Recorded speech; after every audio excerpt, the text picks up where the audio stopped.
Editorial de Radio Estación Ondero Balear. La Unión Europea puede no sobrevivir al euro. El euro está celebrando su 20º aniversario este mes y, sin embargo, no están descorchando botellas por todo el continente.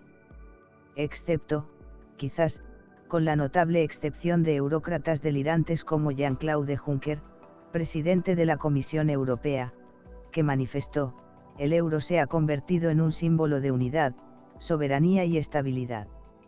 Ha llevado prosperidad y protección a nuestros ciudadanos. Algo de prosperidad. Gran parte del continente se caracteriza por un desempleo de 2 dígitos, aumento de la desigualdad, conflictos políticos y una virtual generación perdida de jóvenes que nunca han experimentado nada que se acerque remotamente a una economía robusta y exuberante. La integración basada en la codicia está dando mal nombre a la UE. Lo peor de la eurozona en su conjunto es la propia unión monetaria. El euro refuerza las desigualdades estructurales entre los Estados miembros, así como entre los grupos sociales dentro de los países. También vale la pena recordar que su creación se suponía que era un paso intermedio hacia la formación inevitable de unos Estados Unidos de Europa, de una autoridad fiscal supranacional, es decir, una unión federal en la que un gobierno central de toda Europa se hace responsable de la estabilización económica y la redistribución de los ingresos para toda la UE, mientras que la asignación de recursos se deja en manos de los gobiernos de los estados nacionales. Está claro que se está muy lejos de eso, dadas las tensiones políticas existentes entre las naciones acreedoras del norte germánico y las naciones deudoras de la periferia del sur. Citando a Abraham Lincoln: una casa dividida contra sí misma no puede mantenerse. Tampoco puede mantenerse una unión monetaria sin una autoridad fiscal real que la acompañe. Dado que esto último parece políticamente imposible en el contexto del Brexit, de las protestas de los chalecos amarillos en Francia y de una coalición gobernante en Italia que abiertamente juega con el abandono del euro, el resultado más probable es la ruptura de la unión monetaria. O un modelo de integración que no sea simultáneamente un programa de enriquecimiento para la clase inversora. En un mundo ideal, el fin del euro vendría a través de una acción coordinada, reintroduciendo las monedas nacionales y exigiendo inmediatamente que todos los impuestos y otras obligaciones contractuales públicas dentro de la nación sean denominadas en esa moneda, con el objetivo de crear una demanda inmediata para esas monedas. Sin embargo, es mucho más probable que la disolución se produzca a través de una crisis disruptiva. El hecho de que el euro haya sobrevivido durante 20 años no es señal de que nos estemos acercando al día de una unión cada vez más estrecha. La antigua aspiración de los padres de la Unión Europea actual, originalmente comenzó como la Comunidad del Carbón y del Acero de 6 naciones europeas. Más bien es un signo de subversión democrática, una tecnocracia enloquecida que ha sobrevivido al privar a los parlamentos nacionales electos del control de la política fiscal, impuestos, gastos y las políticas económicas centrales del Estado-nación. El euro ha sido tanto el método como la causa de esta privación democrática, por diseño, no por accidente. ¿Cómo?, se preguntarán.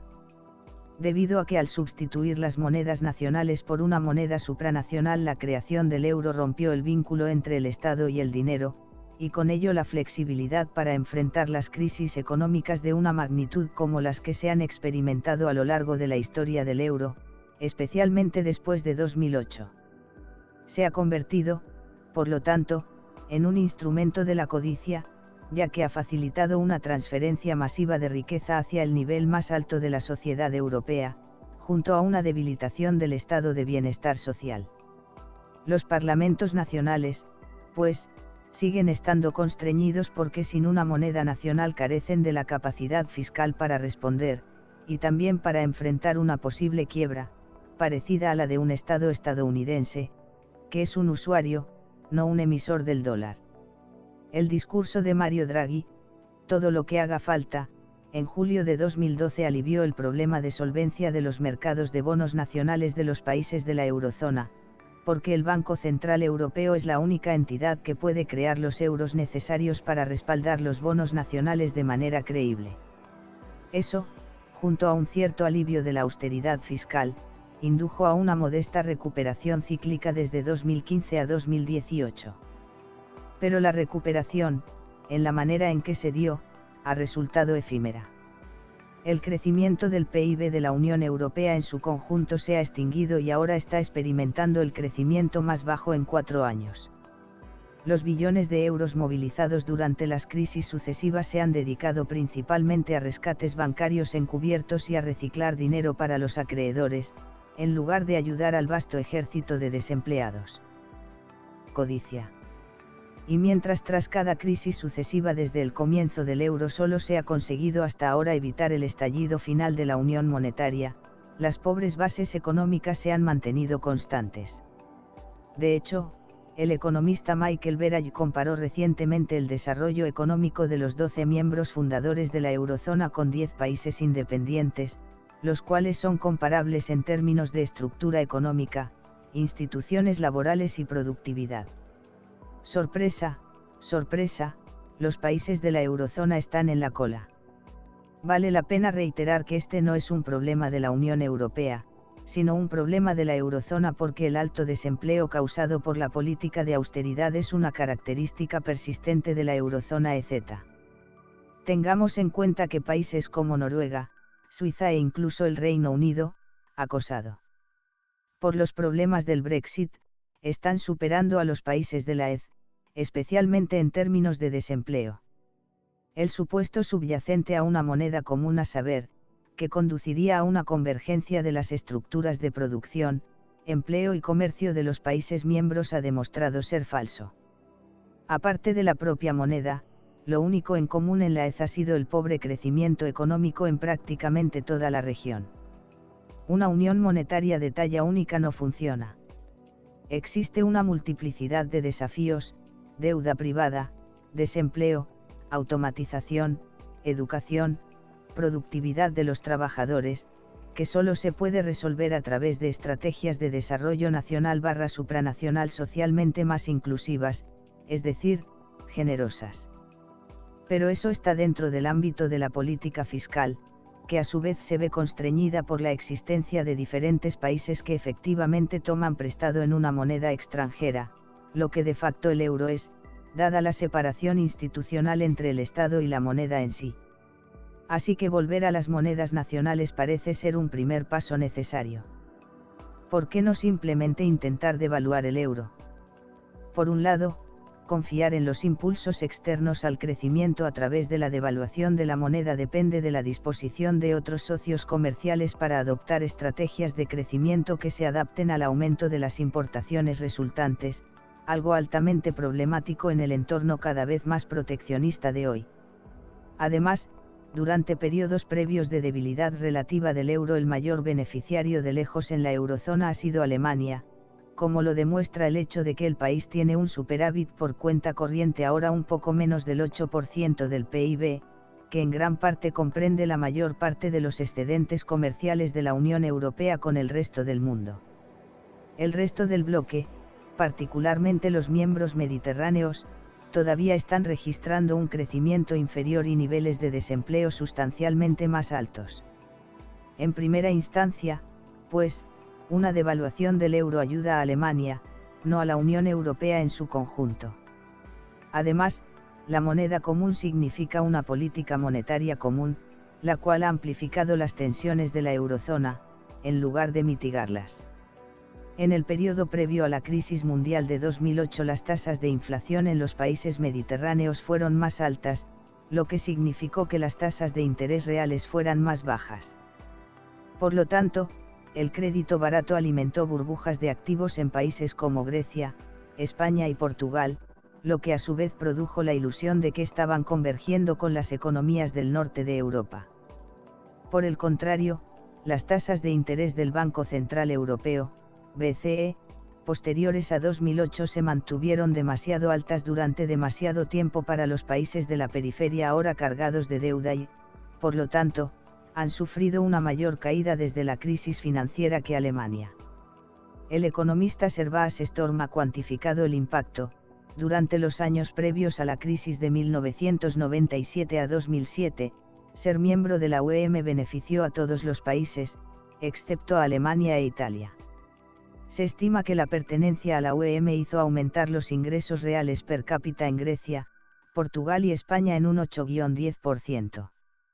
Sin embargo, las cosas cambian considerablemente después de 2008.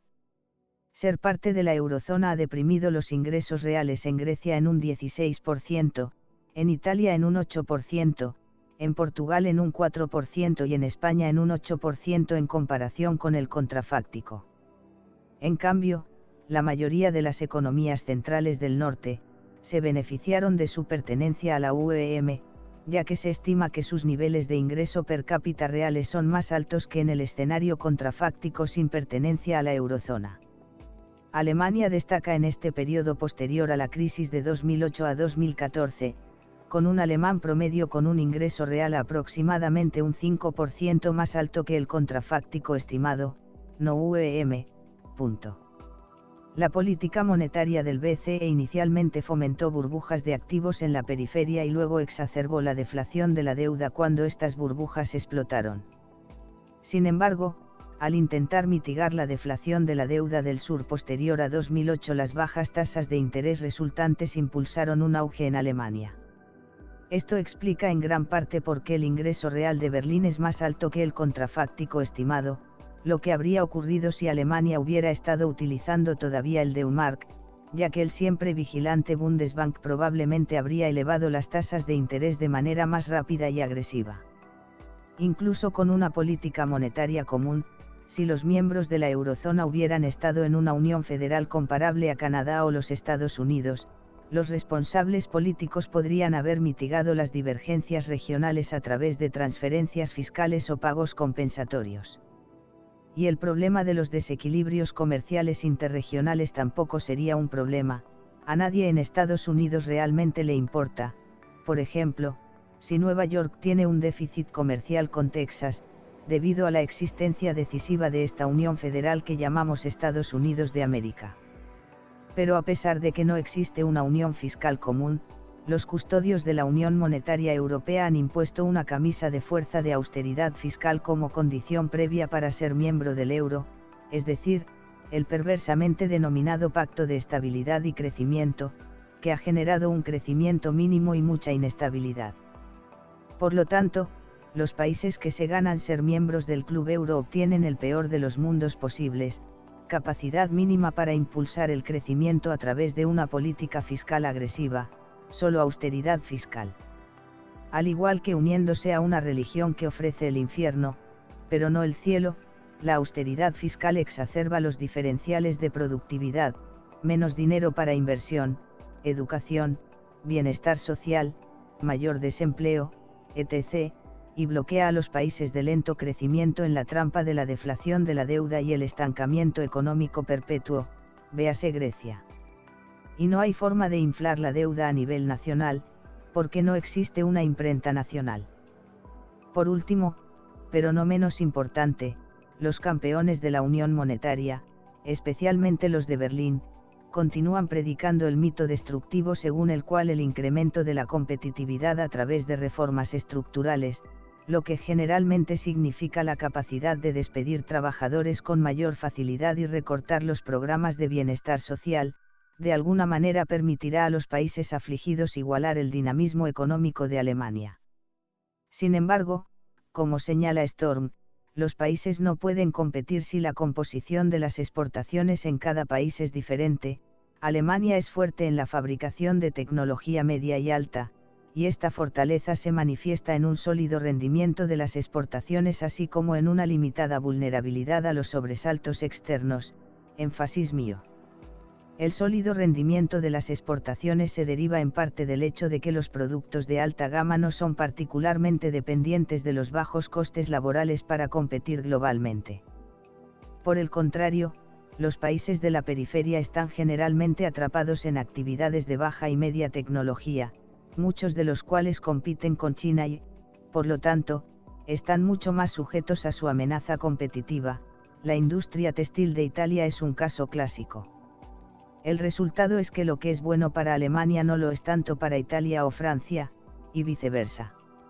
Lo que se requiere son políticas industriales nacionales distintas, con el objetivo de acomodar y diversificar las estructuras comerciales existentes, particularmente, de los países mediterráneos. Lamentablemente, la eurozona no hace provisiones para esto debido en gran parte a la fobia de la eurozona al déficit. Como escribí en otra ocasión, hay un problema filosófico más amplio inserto en el pacto. En el origen de la aspiración a crear una cultura de estabilidad está implícita la creencia de que la deuda pública es invariablemente un mal, cuyas consecuencias deben detenerse a toda costa. Pero, como han demostrado claramente los acontecimientos de la última década, el aumento excesivo de la deuda del sector privado, especialmente en Asia y los Estados Unidos, ha desempeñado un papel mucho más desestabilizador en la economía mundial que la prodigalidad fiscal, lo cual socava uno de los principales fundamentos para mantener el pacto de estabilidad en su forma actual. Si decimos que el gobierno puede registrar excedentes presupuestarios durante 15 años, lo que estamos ignorando es que esto significa que el sector privado tendrá que registrar déficits durante 15 años, endeudándose por una suma total de billones de dólares para permitir que el gobierno retire su deuda. De nuevo, es difícil ver por qué los hogares estarían mejor con más deudas con el objetivo de que el gobierno les deba menos. Hay muy pocos casos de una disolución controlada de una unión monetaria y un restablecimiento concomitante de las monedas nacionales. Un ejemplo reciente es lo que ocurrió después de la ruptura de la antigua Federación Yugoslava. Si bien el restablecimiento de las monedas nacionales se produjo con una disrupción económica mínima, la disolución no se produjo sin coste, ya que muchos de los miembros de la Federación Yugoslava se involucraron en una costosa guerra civil. Privados del genio organizador de Tito, los antiguos resentimientos reprimidos, fomentados en parte por transferencias fiscales de las regiones más ricas a las más pobres, estallaron cuando la Federación se disgregó. No hay duda de que una disolución coordinada de 27 países diferentes sería considerablemente más difícil. Considérese lo que está sucediendo ahora en el Reino Unido, donde un aparentemente divorcio amistoso, también conocido como Brexit, lleva ocurriendo durante 2 años sin que hasta el momento se haya resuelto nada, y al final puede que incluso no ocurra, dadas las restricciones que el Parlamento del Reino Unido está poniendo a sus negociadores. También vale la pena recordar que el Reino Unido ni siquiera comparte una moneda común, ya que retiene la libra. En la eurozona misma es probable que presenciemos estos mismos resentimientos cocidos a fuego lento en los países más ricos, los cuales durante mucho tiempo han criticado a los gorrones mediterráneos. Imagínense lo que sucederá si la próxima erupción ocurre en Italia o Francia, con las protestas de los chalecos amarillos presagiando problemas allí. Grecia o Chipre serán juegos de niños en comparación. En cualquier desenlace concebible, benigno o de otro tipo, casi seguro habrá imposiciones generalizadas de controles de capital y cierres bancarios, para evitar fugas de depósitos, así como el recurso a la protección industrial y los controles y apoyos gubernamentales para mitigar la caída resultante. Por no hablar de los interminables desafíos de los tribunales internacionales, dada la amplia tenencia de euros de las instituciones de todo el mundo. Pero la alternativa del status quo es cada vez más insostenible, dados la enorme escala del desempleo juvenil, la creciente desigualdad y el número cada vez mayor de personas marginadas, empobrecidas y desposeídas por este experimento de sadismo económico que dura 20 años. Se necesita menos codicia para la supervivencia. Si se van a restablecer las monedas nacionales, ello debe venir con la recuperación de un Estado-nación más comprometido con la soberanía popular genuina, un control más democrático, menos oligárquico de la economía, el pleno empleo y una red sólida de provisión de bienestar social. Hemos tenido en el curso de la historia europea demasiados ejemplos de las alternativas a considerar. Una unión cada vez más estrecha es una aspiración digna, pero no debe centrarse en un gobierno con sede en Bruselas, obsesionándose con la austeridad fiscal, la disciplina presupuestaria y enfocando sus prioridades en salvaguardar sus bancos a expensas de la población en general. Idealmente, una Unión Europea reformada debería encontrar sus manifestaciones más plenas a través de estados nacionales soberanos, cooperativos pero independientes, basados en los estados de bienestar social históricamente generosos que caracterizaron al continente tras la Segunda Guerra Mundial. La urgencia reflejada en el discurso de Mario Draghi, todo lo que haga falta, hubiera sido más admirable si no se hubiera centrado en salvar el euro a toda costa, sino en establecer una economía de pleno empleo que beneficie a todos los ciudadanos europeos, no solo a sus financieros y oligarcas. No tiene sentido preservar una unión monetaria si conlleva el coste de sabotear el crecimiento económico y el amplio bienestar de los ciudadanos de la UE. Del mismo modo, el poder de la política fiscal del Estado-nación no debiera restringirse, sino desplegarse libremente junto, o si es necesario sustituyendo, al mercado para asegurar que se logre una prosperidad equitativa para la mayoría, no para unos pocos.